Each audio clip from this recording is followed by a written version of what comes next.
Ya, ini tentu menjadi sebuah kebanggaan kita, bukan hanya bagi masyarakat Kudus, tetapi juga bagi bangsa Indonesia.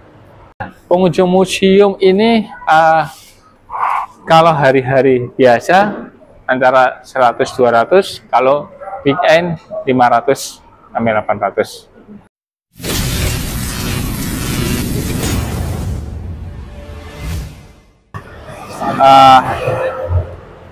Assalamualaikum warahmatullahi wabarakatuh. Waalaikumsalam warahmatullahi wabarakatuh.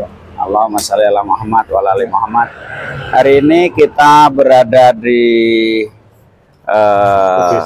Kudus, tepatnya di Pusat Jenang Mubarok. Sangat menarik di sini karena Mubarok ini bisa salah satu ikon ekonomi anak bangsa, ya, yang sudah berdiri sejak 1910, ya. Jadi 100 tahun lebih.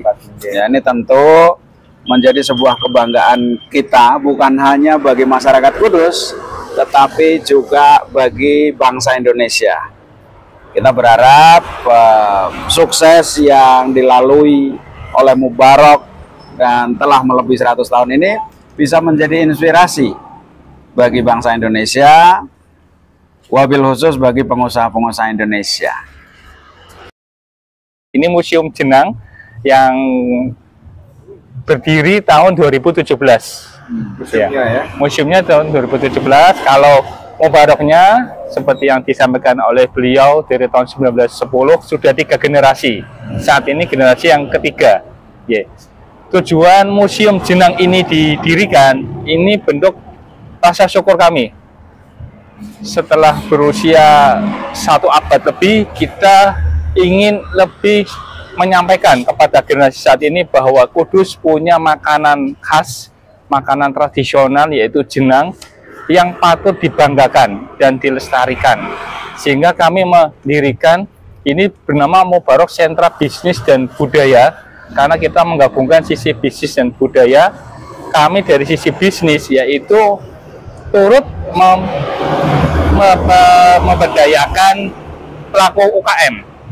Di sini tersedia berbagai macam produk-produk olahan dari UKM, dan juga kita menampilkan ada sisi budaya yaitu museum. Bagaimana perpaduan ini bisa mendatangkan para pengunjung untuk menikmati wisata edukasi, dan sepulangnya membawa buah tangan, yaitu produk dari Mubarok maupun dari produk UKM. Ada istilah globalisasi, bagaimana kita membumikan potensi lokal ke kancah global. UKM itu salah satu faktor kendalanya adalah akses pasar. Kita mencoba membantu akses pasar kepada para pengunjung di Mubarok Sentra Bisnis dan Budaya ini. Salah satunya Museum Jenang dan Gusigang. Kalau kita memasuki area Museum Jenang ini, seolah-olah kita melihat Kudus keseluruhan, atau istilahnya seperti Taman Mini Kudus Indah. Ya. Semua landmark yang ada di Kudus akan kita dapati minimal ya. Tadi ada berapa ini mau berkunjung berapa lama? 2 jam saya mau matau. Nah, karena dari ruang ke ruang itu akan terasa betah mengeksplornya, terutama tentang hal semua yang berkaitan dengan Kudus, penuh dengan nilai edukasi. Terima kasih.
eh, jadi konsep di area ini yang kita namakan Mubarok Sentra Bisnis dan Budaya.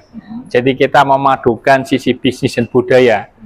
Kaitannya apa? Karena orang berwisata, kita ingin mengajak orang berkunjung ke Museum Jenang. Harapannya setelah berwisata, berkunjung di tempat wisata ini, pulangnya membawa buah tangan atau oleh-oleh. Dan yang kita tawarkan adalah produk oleh-oleh khas Kudus, yaitu Jenang Kudus Mubarok. Selain itu juga kita memberdayakan produk-produk UKM. Ya, karena kita juga ingin turut peduli dalam pemberdayaan produk UKM dalam hal ini kaitannya dengan akses pasar. Ya, bila mana terjadi kontrak dagang dengan pengunjung atau peminat produk tersebut, kita juga akan bantu untuk menindaklanjutinya dengan pelakunya itu sendiri, pelaku UKM itu sendiri.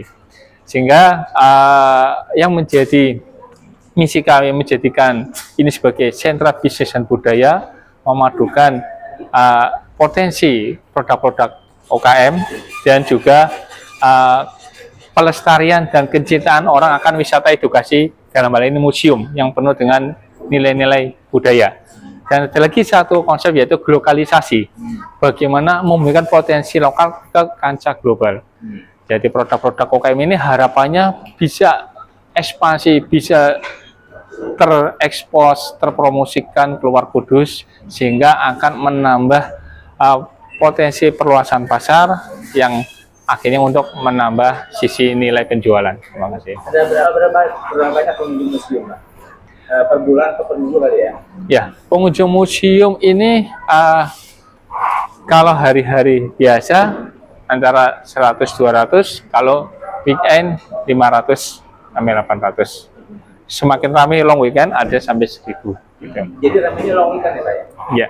Kalau hari libur atau biasanya, iya. libur sekolah? Iya, biasanya kami juga menerima kunjungan sekolah, murid-murid sekolah. Jadi ada study tour, ada tugas sekolah atau yang untuk mengisi di mata pelajaran tentang sejarah atau apa, kita sangat terbuka mengakomodir kegiatan-kegiatan dari sekolah dari tingkat PAUD, SD sampai kuliah sampai perguruan tinggi, bahkan dari instansi-instansi. Dan kita sudah tersedia fasilitas yang cukup nyaman dengan adanya kantong parkir yang lebih luas.